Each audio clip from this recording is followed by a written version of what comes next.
Saudações, confrade, confreira. Você está na Confraria de Línguas Clássicas e eu sou o professor Hudson Canuto e vou acompanhar você nessa impressionante jornada do aprendizado das línguas clássicas. Hoje vamos conseguir regravar essa aula porque, como os mais antigos aqui do canal sabem, essa aula 55 saiu sem o áudio. A mesma coisa a lição 56, mas ela não chegou a ser vista porque só estava programada. Então eu vou ter que regravar as duas aulas e repostá-las. Já fiz o teste, já está tudo funcionando direitinho, então vamos começar. Estamos na aula 55ª do nosso curso de latim, na sequência, e essa é a aula, a Lectio 25ª, a lição 25ª dessa segunda temporada. Hoje vamos ver alguns proverbia animalibus, provérbios sobre animais. Aqueles convites de praxe, né, meu caro? Se você ainda não é inscrito, inscreva-se, mas se você chegou agora, essa aula não lhe será muito útil, não lhe será muito proveitosa. Então, você volte para a primeira lição, veja a playlist do curso. Assim que você entra no canal, se você clicar no canal, a primeira playlist que vai aparecer ali é a playlist de latim. Então, volte lá, assista as aulas todas na sequência, veja o material lá. A gente começou com grados primos, agora estamos no grados secundos. Quando eu terminar essa temporada, provavelmente eu darei uma pausazinha no latim, porque eu quero começar uma nova língua aqui no canal, e aí eu vou gravar algumas aulas dessa língua. Que língua é essa? Português. Eu sei, há muitos bons canais por aí que estão ensinando a língua, mas muitos deles são pagos. Por exemplo, tem o curso excelente da professora Lara Brenner, que está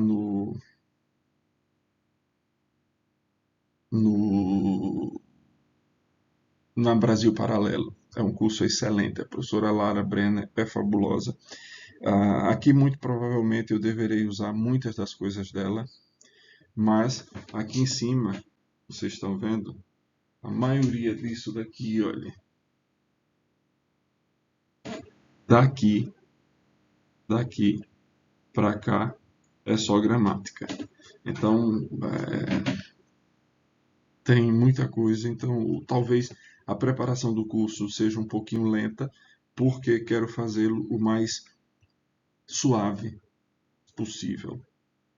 Tá certo? Então, vai ser um curso de gramática. A gente vai começar com morfologia e terminar com análise sintática. Talvez, aí eu tenho que pensar como é que vou fazer isso. A gente tenha um curso de literatura também.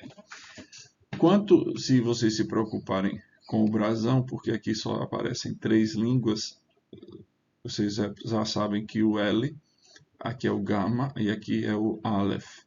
O L é do litera, o gama é do grama e o aleph é do ota. As 3 letras que designam a palavra letra em latim, em grego e em hebraico. Mas, se a gente pensar que letra também começa com L, então aqui nesse quadrante, não é propriamente um quadrante, nesse espaço teremos 2 línguas num único espaço.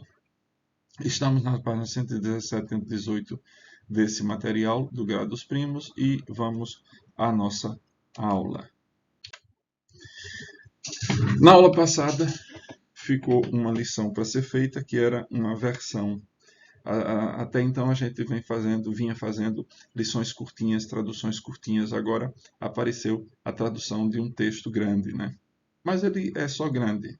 Se vocês repararem, os períodos são curtos, de maneira que facilmente a gente pode pegar todas as coisas que vimos e aplicá-las. Quando vocês olharem um texto, meus caros, não tenham medo das dimensões do texto, sabe por quê? Um livro, deixa eu pegar aqui um que seja bem significativo. Isso.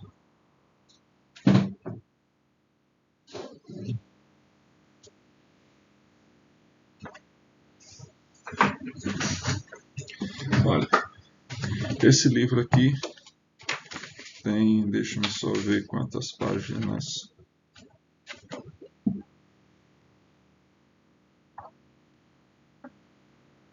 Pensei que fossem mais páginas, mas são 986 páginas. É um livro volumoso, mas se vocês considerarem todo livro, qualquer livro, é composto de frases. São uma sequência de frases que estão encadeadas formando parágrafos. É uma sequência de parágrafos que está encadeada formando um capítulo. É uma sequência de capítulos que está encadeada formando o livro. Então a gente começa frase por frase, devagar, com calma, lendo. Quando é uma atividade como essa, eu tinha um outro livro aqui. Pronto, esse daqui, A Paideia, de Werner Jäger. Esse é um livro, quando a gente compara, ele é menor do que esse. Eu pensava que esse aqui tivesse mais páginas, mas não. É que a folha desse, por ser mais fina, tem muito mais páginas. Esse livro aqui consta de 1433 páginas. Esse já é um livro que eu já o li 2 vezes e pretendo lê-lo ainda uma terceira vez, porque há muita coisa aqui. É um livro sobre o qual muitas vezes a gente precisa voltar, porque há muita coisa nele. Então, mas o que eu quero dizer, meus caros, é que não importa as dimensões de um livro. Ele é composto de períodos, inicia aqui com a letra maiúscula e termina aqui com um ponto. Se no nosso caso agora em específico, a gente quer fazer uma versão, o que é que a gente faz? Pega frase por frase, faz, como eu mostrei lá na aula anterior, a análise disso aqui, descobre quem é o sujeito, quem é o verbo, em que tempo está o verbo, em que pessoa está o verbo, quem é o sujeito, que palavras estão ligadas ao sujeito, os adjuntos que a gente chama adjuntos adnominais, né? Os artigos, os adjetivos, as locuções adjetivas. Então a gente vai com calma fazendo. Então aqui está, olha. Em Roma, os meninos ricos tinham preceptor em casa. Pronto, acabou. Você faz a versão disso daqui. Terminou a versão disso, você vai para outra. Os demais frequentavam escolas cujos professores, aqui um período, outro período, porque tem 2 verbos, cujos professores lhes ensinavam a leitura. Não outro período, na verdade. Aqui é um período só, porque o período começa com a letra maiúscula e termina com o ponto. Dentro do período como esse daqui, só tem um verbo, é chamado de período simples. Nesse outro aqui que temos 2 verbos, é um período composto. Então, os demais frequentavam escolas cujos professores lhe ensinavam a leitura, a escrita e o cálculo. Outro período. Os alunos escreviam com estilo na cera das tabelas. Outro período. Os mestres eram severos e batiam com varas nos alunos tagarelas ou preguiçosos. 2 verbos, 2 orações. Então, isso aqui é um período composto. Depois dos primeiros ensinamentos, os meninos eram entregues aos gramáticos que lhes ensinavam a gramática, a literatura e as demais artes liberais. Afinal, a sua cultura era completada por um retor com o qual aprendiam os elementos da eloquência. Vamos à tradução que preparei. De eruditione puerorum. Eu preferi chamar de eruditione em vez de educatione, mas se você colocou de educatione puerorum, tá perfeito. Eu só não sei, é uma questão de sonoramente eruditione me pareceu melhor. Só isso. Romai divites pueri praeceptori domi habebant. Eu sei que na aula anterior eu coloquei o domi no fim, brincando, começa com um locativo e termina com outro locativo. Mas aqui eu já fiz diferente. Então, Romai é o locativo de lugar onde, né? Onde, em Roma. A gente usa essa terminação Romai. Lembre-se, como está lá no parágrafo 184 da gramática latina do Padre Ravizza, que com cidades pequenas, ilhas, a gente tem esse caso, resquício antigo de um caso chamado locativo. Divites pueri, nominativo, praeceptorem, se você colocou magistrum, também serve, viu? Divites pueri praeceptorem domi, locativo de casa, né? Domi habebant. Ali escolas, aqui também poderia ser keteri, escolas frequentabant. Ali escolas frequentabant. Quorum magistri eos lectionem scripturam et calculum docebant. O verbo docere, eu já fiz alusão a isso noutra aula, é um verbo que pede duplo acusativo. É o acusativo do que é ensinado e o acusativo de a quem é ensinado. A gente tem em português esse verbo com a construção bitransitiva, né? Eu ensino alguma coisa a alguém. Em latim é com duplo acusativo. Então, por isso aqui tem quorum magistri eos, discípulos, lectionem scripturam et calculum docebant. O quórum, a gente tem em português somente o cujo, né, com as variações de gênero, cujo, cuja, e a variação de número, cujo, cujos, cuja, cujas. Em latim, você tem no singular cuius, que serve para masculino, feminino e neutro, e no plural é quorum, masculino e neutro, e quorum, feminino. Dos quais significa. O cujo tem esse valor de posse, embora ele seja um adjetivo, ou eles dizem que é um pronome relativo, mas é um pronome relativo muito mais adjetivo, porque ele sempre vai depender de um substantivo. Né? Quorum magistri, cujos professores, eos lectionem scripturam et calculum docebant, cujos professores ensinavam-lhes leitura, escritura e cálculo. Discipuli stilo in tabulis queratis, ou in quera tabularum, scribebant. Os alunos escreviam com um estilo. Eu não gosto muito de estilo aí, porque parece que tem a ver com o que a gente... Aqui talvez fosse melhor e ter escrito estilete. Deixa eu mostrar-lhes aqui uma coisa.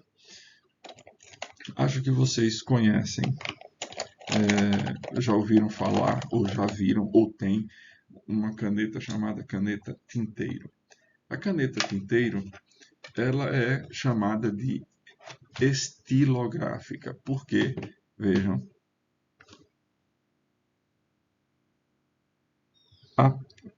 por onde sai a tinta é como se fosse uma pequena...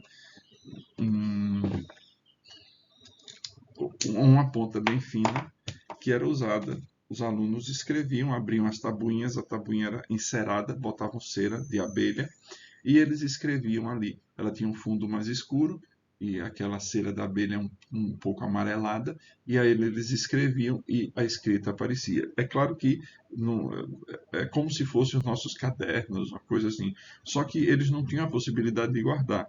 Eles tinham que memorizar aquilo que tinham aprendido e guardado na memória, raçabant tabelas. Eles passavam uma lâmina sobre a cera, uma lâmina aquecida que zerava a tabuleta, e eles começavam na aula seguinte a escrever. Então eles só tomavam notas de alguns tópicos para poder se lembrarem e memorizarem aquilo. Então é isso que ele está dizendo. Os alunos escreviam com um estilete nas tábuas enceradas. Aqui eu usei tabulis queratis. Eu sei que não é o que está lá no texto latino. No texto latino a tradução seria essa aqui. Se você traduziu assim também está certo. In quera tabularum, na cera das tabuinhas. Eu usei essa porque essa é a forma que mais aparece nos textos, as tábuas enceradas. Magister severi erant, vejam, eu disse que aqui eram dois períodos, né? Os professores eram severos, et uirgis discípulos loquaques et pigros verberabant. O sujeito continua sendo magister por causa do et. Magister severi erant, et verberabant virges discípulos loquaques et pigros. Vamos aqui. Verberabant é bater, espancar. E batiam e espancavam. Vou botar espancavam. Tá, o verberabant não tem tanto a força de espancar, mas vou usá-lo porque quando a gente diz bater, a gente usa bater em, batia nos alunos. O espancar, espancava os alunos. Eu vou usar o verbo somente para manter a mesma regência. Então, o verberabant discípulos espancavam os alunos com o quê? Que alunos? Aí tem dois adjetivos. Lembrem-se que quando a gente trata dos adjetivos, os adjetivos concordam com o substantivo a que se refere em gênero, em número e em caso. Como aqui está masculino, plural, no acusativo, loquaques et pigros, né? Eu me esqueci qual foi a palavra que ele botou em latim. Em português foi faladores, não, era uma coisa assim, que falavam muito, faladores e preguiçosos. Aqui, loquaces é o masculino acusativo plural e pigros masculino acusativo plural. Notem que as terminações não precisam ser as mesmas. Eles concordam em gênero, número e caso, não em terminação. Se o verbo, como a palavra loquax, que é uma palavra um adjetivo de segunda classe, loquax tem uma forma, esse é um uniforme, é uma forma masculino, feminino e neutro, no singular, obviamente. Lembre-se da aula que a gente já falou sobre isso, que eles têm a forma, no plural é sempre biforme. Loquaces para masculino e feminino e loquacia para o neutro. Então, mas ele quando a gente fala de adjetivo uniforme, está falando somente da forma do singular, tá certo?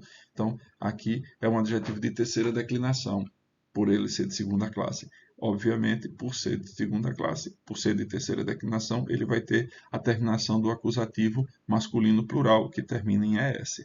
Então, e aqui, como é um adjetivo de primeira classe, a mesma terminação. E os professores eram severos e espancavam os alunos com varas, virges, e espancavam os alunos faladores e preguiçosos com varas. Post prima rudimenta, depois dos primeiros elementos, discipuli tradebantur grammatices. Eu não coloquei o verbo aqui no fim por uma razão muito simples. Eu poderia ter feito, mas ele teria que estar aqui no fim Não dava, ia ser muito complicado, ia ficar dois verbos juntos. Ia ser discipuli grammaticis qui eos grammaticam litteras et alias artes liberales docebant tradebantur. Horrível fica isso. Então, optei por botar discipuli tradebantur grammaticis, porque imediatamente o qui, que é um pronome relativo, referindo-se aos grammaticis, precisa estar imediatamente depois deles. Não pode ter nada aqui entre ele, a não ser que seja uma preposição, como a gente vai ver mais para frente, nessa mesma tradução. Mas aqui o pronome relativo e o nome ao qual ele se refere tem que estar imediatamente colocados. Discipuli tradebantur grammaticis. Os alunos eram entregues aos gramáticos. Qui eos grammaticam litteras et alias artes liberales docebat. De novo, o verbo docere com duplo acusativo. Acusativo de a quem se ensina e do que se ensina. Aos gramáticos que lhes ensinavam gramática, literatura e as outras artes liberais. As artes liberais são 7, que era o processo. Alguns vão fazer isso, como é o caso que esse livro aqui vai, em alguns momentos, tentar demonstrar isso. Essas artes liberais elas foram mais definidas durante o período medieval, que foram estabelecidas quais seriam as artes. Porque dos escritos de Platão, por exemplo, a gente não tem uma lista certa, clara e precisa de quais fossem as artes.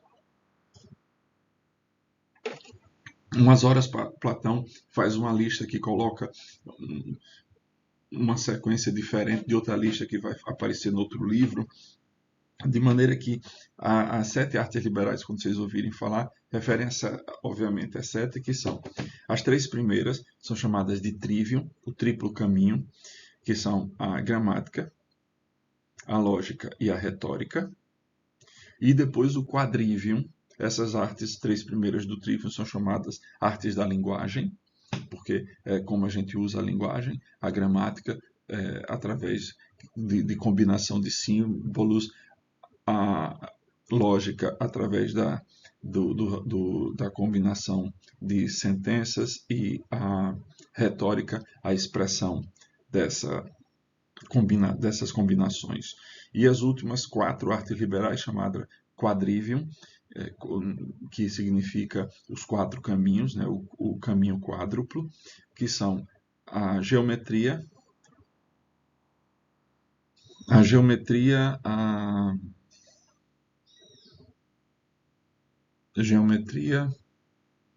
astronomia, música, geometria.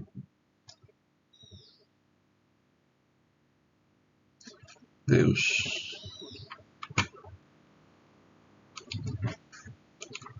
Tive de me socorrer do livro, que eu não estava me lembrando da primeira. Eu achei que fosse aritmética, mas não me veio a certeza, e aí fui buscar esse material, chamado exatamente de Quadrivium, as 4 artes liberais clássicas da aritmética, da geometria, da música e da cosmologia. Alguns outros, em vez de cosmologia, mais vão chamar de astronomia.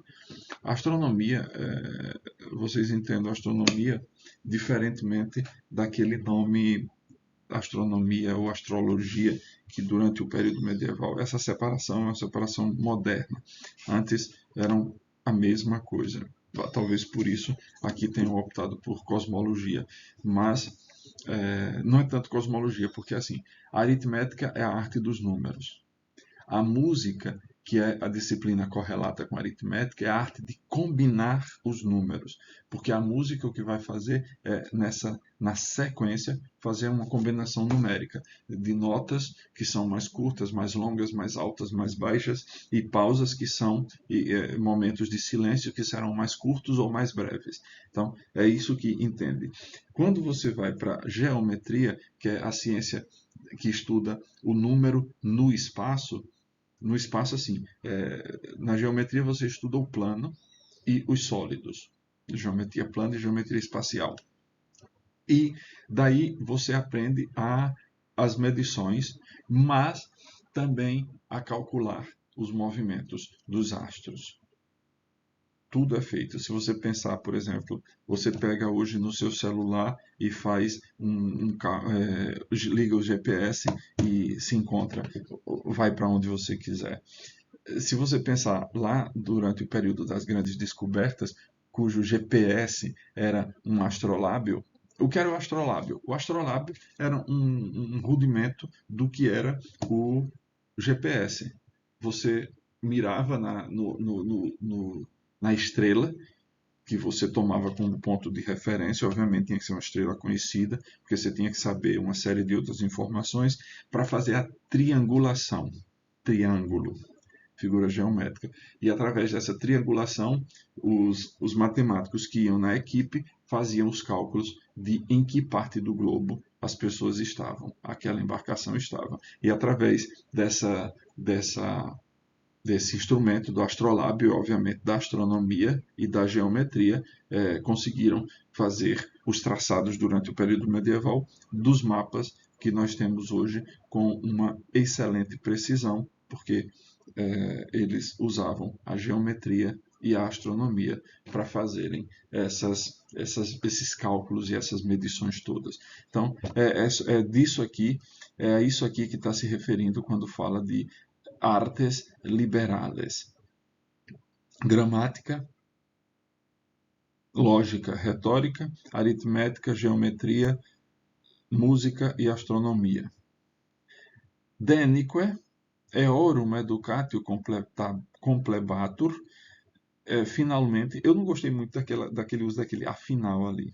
talvez fosse melhor ao final. Denico em latim significa finalmente. Finalmente, eorum educatio, a educação deles. Complebatur era completada a retore, por um retor. Retor é o que ensina retórica.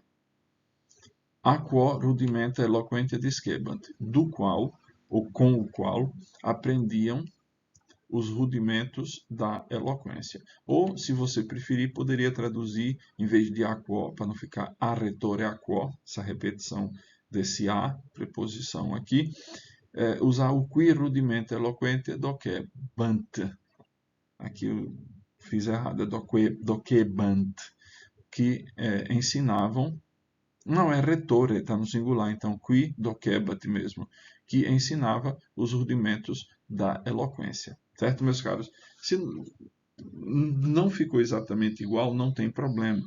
É uma versão, existem possibilidades. Eu, durante essa leitura, propus, algumas estão marcadas aqui, outras eu somente acenei, mas o importante é você perceber se os casos que você empregou estão corretos, tá certo? Na aula passada eu vi que alguém deixou lá o comentário com uma tradução, então eu aproveito para pedir a esse confrade que compare agora com essa versão e veja se está tudo em ordem com a sua versão. E aí vamos começar efetivamente a nossa aula. Proverbia de animalibus lectio vicessima quinta. Aquila non captat muscas. Eu acho que essa daqui é óbvia. A gente já viu uma dessa lá no Gradus Primus, essa mesminha. Aquila non captat, captura moscas. A águia não captura moscas. Canis mordens non latrat. Mordens é um participio presente, que morde. Latrat é latir, ladrar, em português, né? Eu não vou traduzir as frases porque eu acho que vocês já têm condições de fazer isso, a não ser que ela seja muito, muito difícil. Mas vou às vezes só indicar as coisas. Canis é cão. Una hirundo non é fictiver.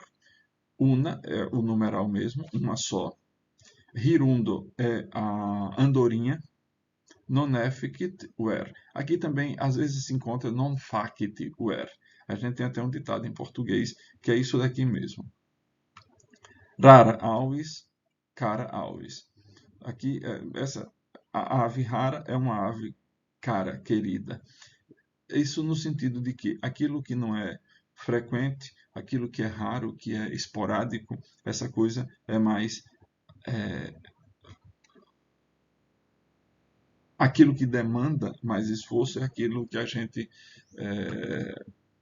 pega mais afeição.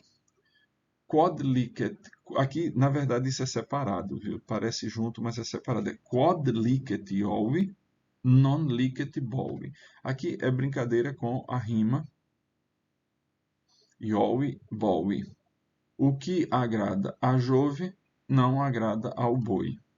Jove é o dativo de Iúpiter. Iúpiter é só forma de nominativo e acusativo. O radical para todas elas é genitivo, Iovis, acusativo, Ioven, dativo, Iovi, ablativo, Iove. No plural, Iovi, Ioves, ou Ioves. No nominativo, vocativo e acusativo. No genitivo, eita, mas ele não tem plural, porque Jove é único. Não tem plural. Talvez o boi era usado nas hecatombes para oferecer sacrifício a Júpiter, né? Então, Júpiter agradava-se do boi, mas o boi não se agradava de ser sacrifício para Júpiter. Então, quod licet Iovi, o que convém a Jove, non licet bovi, não convém ao boi. A boe maiore discet arare minor. Veja a sequência. A gente está aqui no ablativo, né, que isso aqui é o complemento de complemento agente, o que a gente chama de agenta passiva. Seria da passiva, mas aqui é com o boi. Discet, bos, que não está aparecendo, bos, bovis, bos minor, discet arare, a boe maiore. Acho que fica claro, né? Não precisa de tradução. Qualquer coisa, deixa aqui nos comentários. Rana in paludem ex trono resilit aureo. Rana é rã. Paludem é charco, um alagado, lodaçal.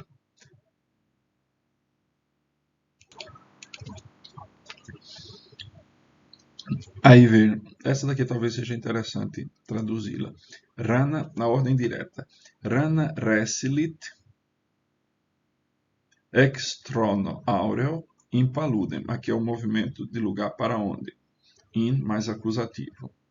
Todas essas coisas estão aqui, velho, na gramática.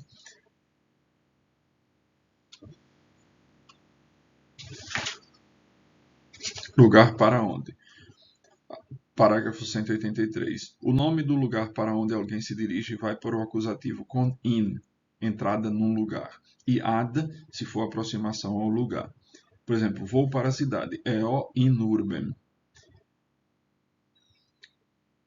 Se você dissesse que só vai para perto da cidade, eo ad urbem, vou para perto da cidade. Então, isso aqui, o link da aquisição vai ficar aqui. Eu vou deixar, vou ver se deixo também o link deste e o link deste outro aqui da Paideia. Vou ver se encontro. Não sei se ele é editado ainda. Esse eu comprei num alfarrábio. Então, aham, reslit é saltar para trás, ou também tem o sentido de retornar apressadamente, retirar-se velozmente. Então, aham, retira-se com pressa, ex trono áureo, ou talvez tenha o sentido de voltar, né? Volta rapidamente, aham volta rapidamente, ex trono áureo in palude, do trono de ouro para o charco, para o pântano. Isso significa que a gente volta para aquele lugar usando aquela imagem aristotélica, né? Para o lugar próprio. A gente está bem onde é o nosso lugar. Então, a rã num trono de ouro não se sentiria bem como se encontra no pântano. A gente tem em português disso aqui a palavra paul, P-A-U-L. Leone mortuum etiam catuli morsicant. Aqui está nessa imagem aqui. Leone mortuum etiam catuli morsicant. Catuli são filhotes de cachorro. Lembre-se da estrutura que a gente viu, acho que na aula passada, né? Catela, a cadela. Catuli são os filhotes de cachorro, os cachorrinhos. Catuli, etiam catuli, até os cachorrinhos, morsicant, mordiscam, leone mortum, no acusativo. Já está claro que seja, né? Oculus domini saginat ecum.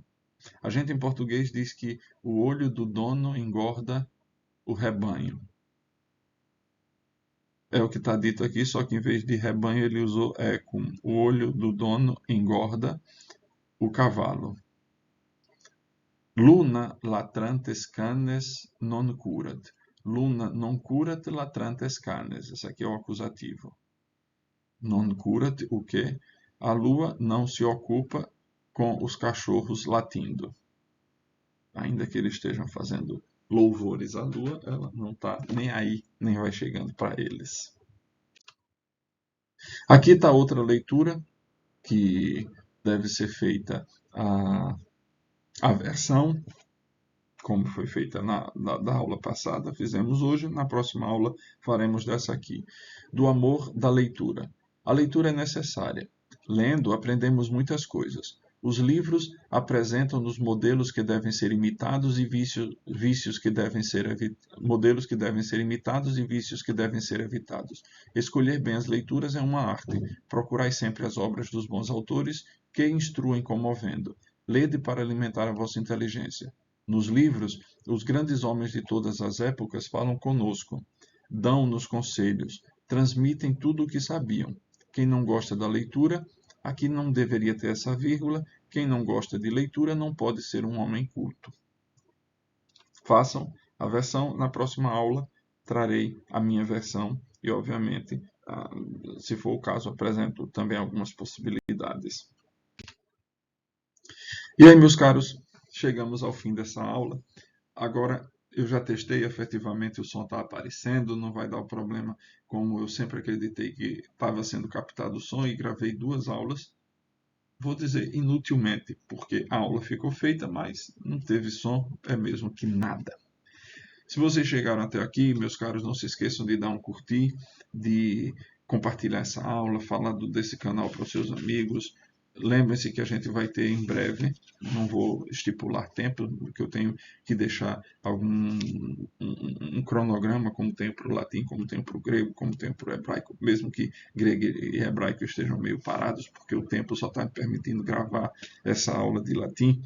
Mesmo assim, vocês divulguem com seus colegas, com seus amigos, com seus conhecidos, que em breve teremos aqui um curso de português rápido, prático e eficaz.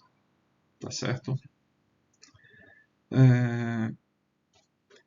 Dessa última leitura que tem que ser traduzida, vejam quanta coisa interessante tem ali a respeito da leitura. A leitura é um instrumento através do qual a gente deve formar a nossa alma. Através da experiência dos antigos, daquilo que os outros fizeram, daquilo que os outros aprenderam, a gente se forma, se autoforma, para poder sermos pessoas melhores. Aqueles ditados que estão ali, né, também são ditados que a gente pega o sentido principal deles. Quando diz lá, una hirundu non effectuer, uma andorinha não torna presente a primavera, significa dizer que a gente tem que sempre buscar auxílio para fazer as coisas acontecerem. A ideia era como se a revoada de andorinhas puxassem consigo a primavera. Que elas tinham fugido durante o inverno, agora na primavera começam a retornar. E as andorinhas retornando é um sinal de que a primavera está chegando ou já chegou. Tá certo? Então, brinquem com isso, estudem esses provérbios, vejam, captem o sentido principal deles, porque é muito importante. Esses provérbios, essas máximas, são coisas que nos ajudam a melhor direcionar a nossa vida. Agora, meus caros, despeço-me de vocês. Até a próxima aula, se Deus quiser. Valete omnes.